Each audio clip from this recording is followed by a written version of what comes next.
एक इंसान जिन्होंने इंडिया के प्रेसिडेंट की ऑफर ठुकरा दी। सोचो, पावर, नाम, हिस्ट्री सब कुछ सामने था।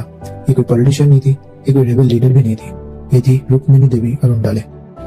सवाल ये नहीं है कि ऑफर बड़ा था या छोटा, सवाल ये है उन्होंने पावर के बदले कला क्यों चुनी।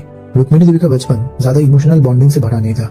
घर का माहौल बहुत डिसिप्लिन था, ऑलमोस्ट ब्रिटिश स्टाइल अपब्रिंगिंग। इसी वजह से वो कम बोलती थी और ज्यादा ऑब्जर्व करती थी। यही खामोशी उनकी सोच को गहरा बना दी। उस जमाने में भरतनाट्यम को गलत और बदनामी से जोड़ा जाता था।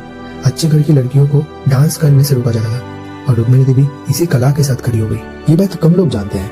रुक्मिणी देवी ने डांस का सीरियस ट्रेनिंग काफी लेट एज में शुरू किया। वो नेचुरल डांसर नहीं थी, बॉडी फ्लेक्सिबल नहीं थी, स्टेप्स मुश्किल लगते थे।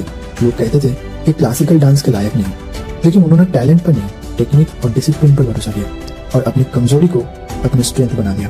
उनकी शादी थी लव मैरिज। उन्होंने शादी की डॉक्टर जॉर्ज अरुणडाले से, जो उनसे 42 साल बड़े थे। सोसाइटी के लिए ये शॉकिंग था, लेकिन इसी शादी ने उनकी सोच को और मजबूत बनाया। रुक्मिणी देवी खुद कहती थी, मैं परफॉर्मर से ज्यादा रिजर्वर हूँ, इसलिए उन्होंने ज्यादा परफॉर्मेंस नहीं की, स्पॉटलाइट से दूर रही और ट्रेनिंग और इंस्टीट्यूशन पर ध्यान दी। 1936 में उन्होंने शुरू किया कला क्षेत्र फाउंडेशन। उनका फियर था, अगर डांस सिर्फ स्टेज पर बंद हो गया तो ये जिंदा नहीं रहेगा।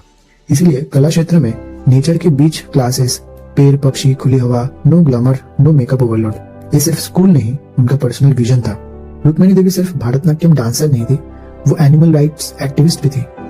उनके घर में इंजर्ड एनिमल्स, बेघर जानवर रहते थे। उन्होंने अपनी प्रॉपर्टी का एक बड़ा हिस्सा एनिमल्स के लिए रिजर्व कर रखे थे। उनके लिए एनिमल्स कोई कॉज नहीं थे, फैमिली थे। उनको जब इंडिया का प्रेसिडेंट बनने का ऑफर दिया गया, उन्होंने ठुकरा दिया। लोग मानते हैं उन्हें पॉलिटिक्स पसंद नहीं थी, पर सच ये है वो जानती थी कि प्रेसिडेंट बनने के बाद उन्हें कला क्षेत्र और आर्ट के लिए टाइम नहीं मिलेगा। उन्होंने कहा, अगर कल्चर ही मर गया तो पावर का क्या फायदा। उन्होंने कुर्सी ठुकरा दी क्योंकि उन्हें पता था हिस्ट्री कुर्सी पर बैठने वालों की नहीं, हिस्ट्री बनाने वालों को याद रखती है। वो सिर्फ इतना कहती थी, कला अपनी जगह खुद बना लेती है, हम सिर्फ माध्यम होते हैं।